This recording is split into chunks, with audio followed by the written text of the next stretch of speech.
Hermosa tarde nuevamente en el Museo Histórico Regional de la Colonia San José, y en este caso para traerte a colación, hace poco hubo una declaración de Selva Almada, la escritora license, diciendo que parecía estar de moda en el mundo tener gobiernos de derecha y que se posicionaran más hacia el fascismo. Volvimos a hablar de fascismo. ¿Hay una tendencia a que crezca el fascismo como tal puede volver a ser fuerte en el mundo? Buenas tardes. Buenas tardes. En principio habría que ver cuál es el concepto de fascismo, porque evidentemente que es una categoría, un concepto al cual nadie quiere quedar pegado, ¿no? En términos de la política, nadie quiere ser identificado como fascista. Es un concepto del cual todos se corren. Entonces, esa característica que tiene el concepto lo hace a veces un obstáculo epistemológico para entender de qué hablamos cuando hablamos de fascismo. Hay diferentes corrientes, obviamente, que analizan este fenómeno que ha ocurrido. En principio, podemos caracterizar como fascismos fundantes los de Italia, Alemania y España en Europa, pero es un fenómeno que tiene sus tendencias a repetirse en distintas partes del mundo. Hay algunos autores de tendencia más bien liberal que dicen que el fascismo puede reducirse a una lucha entre los herederos de la Revolución Francesa y los detractores de la Revolución Francesa. Es decir, una lucha entre quienes consideran que el mundo se hace mejor a través del lema libertad, igualdad, fraternidad, y quienes están en contra de eso y las formas de organización que ese lema tuvo a lo largo del tiempo. Ahora bien, ¿qué caracteriza un fascismo? ¿Qué caracteriza un movimiento fascista de algo que no es fascista? En principio, el fascismo es un movimiento de masas que rinde culto a la personalidad de su líder político. En esa rendida de culto hacen o tienden a hacer, a la medida que acceden al poder, un control de la prensa y los medios masivos de comunicación. Asimismo, en esa llegada al poder, lo que le proponen a la sociedad es la creación de un Estado corporativo que se entrometa muy fuertemente en cuestiones de la economía, que las dirija, pero sin cambiar la estructura de la economía capitalista, digamos. Y esto va a hacer que, por ejemplo, una de las características que algunos autores han identificado sobre el fenómeno fascista en su desarrollo histórico es que, por ejemplo, las clases medias bajas, y cuando hablamos de clases medias bajas estamos hablando de los pequeños comerciantes, la pequeña fábrica, etcétera, esos que están muy cerca o que un viento medianamente fuerte de la economía los convertiría en obreros. Bueno, esa clase media baja fue, van a decir algunos autores, gran parte del apoyo social del fascismo en términos concretos y prácticos. Después, otra característica de los movimientos fascistas es la tendencia a crear, sostener o imponer un partido único en la medida que están en el gobierno. Porque el gobierno fascista no quiere a alguien que le discuta, sino que mi opinión es la única que vale y mi opinión es la única capaz de organizar la sociedad. Pero pueden llegar por vías democráticas y después tratar de eliminar al resto, o sí, necesariamente llegan por un golpe de Estado. De hecho, los fascismos han llegado con un enorme poder electoral. Bien.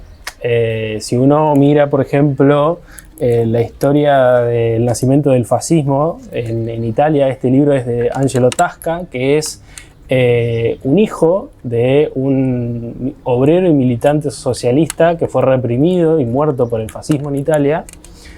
Uno ve que en los años anteriores a la llegada de Mussolini al poder completo en Italia, las fuerzas fascistas obtenían cada vez más votos electorales y obtenían cada vez más escaños en las legislaturas. Entonces, el fascismo llega legitimado de alguna manera por la democracia y por el pueblo.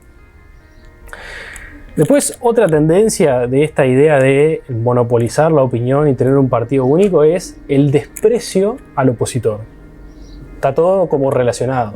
Dijimos Estado corporativo, control de los medios de prensa, partido único y desprecio a los opositores, pero desprecio de tipo humano, no desprecio político de puedo tener una diferencia con vos y la salvamos de alguna manera o la dirimimos de alguna manera en alguno de los mecanismos que la democracia tiene, sino que es desprecio humanitario.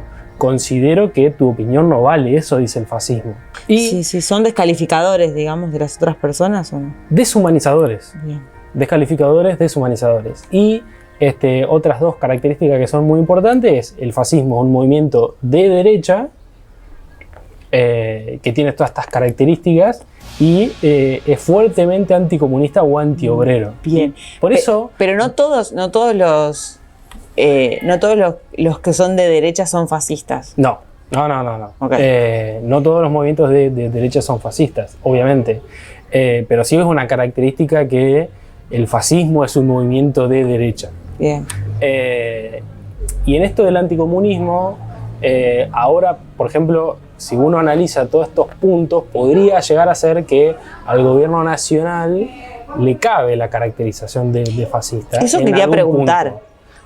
No todas, pero muchas sí. Yo voy haciendo como tildes. Cada vez que hablas, hago una tilde, digo, muchas cosas de las que dijiste, sí.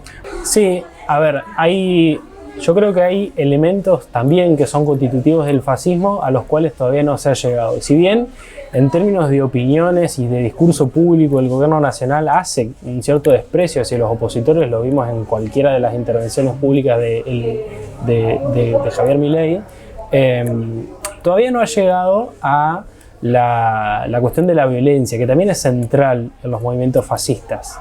En esto del desprecio humanitario hacia el otro, los movimientos fascistas en el orden europeo llegaron a la violencia física. Este libro de Tasca, por ejemplo, lo que muestra es cómo el movimiento fascista de Mussolini, ante esto de acaparar cada vez más el electorado y para mostrar una cuestión de fuerza ante los otros competidores políticos, intervenían con los fasci di combattimento, que se llamaban en Italia, con las escuadras fascistas, intervenían en, por ejemplo, los sindicatos obreros, las mutuales, las cooperativas, y hacían una destrucción física del lugar, pero también de los militantes. Y a eso todavía los partidarios y el gobierno nacional y el movimiento del gobierno nacional no ha llegado, por lo cual pero si en ese caso, hay una y alerta, por eso todavía no podemos caracterizarlo de fascismo, pero sí hay muchos otros factores que son una alerta. Pero en esto del seguimiento de las masas, de exacerbarse en menospreciar al adversario, hay un incremento de la violencia que deberíamos por lo menos estar observándolo. Yo veo que muchos colegas periodistas a nivel nacional lo están observando, como diciendo, che, cuidado con esto porque no arranca y no termina más. Sí. Esto de la violencia. Sí. Karim, muchas gracias por aclararnos este concepto que, creo que lo tenemos que tener atentos ahí, como mirarlo todo el tiempo. Gracias. Si queremos cuidar la democracia después de 40 años, tenemos que estar atentos.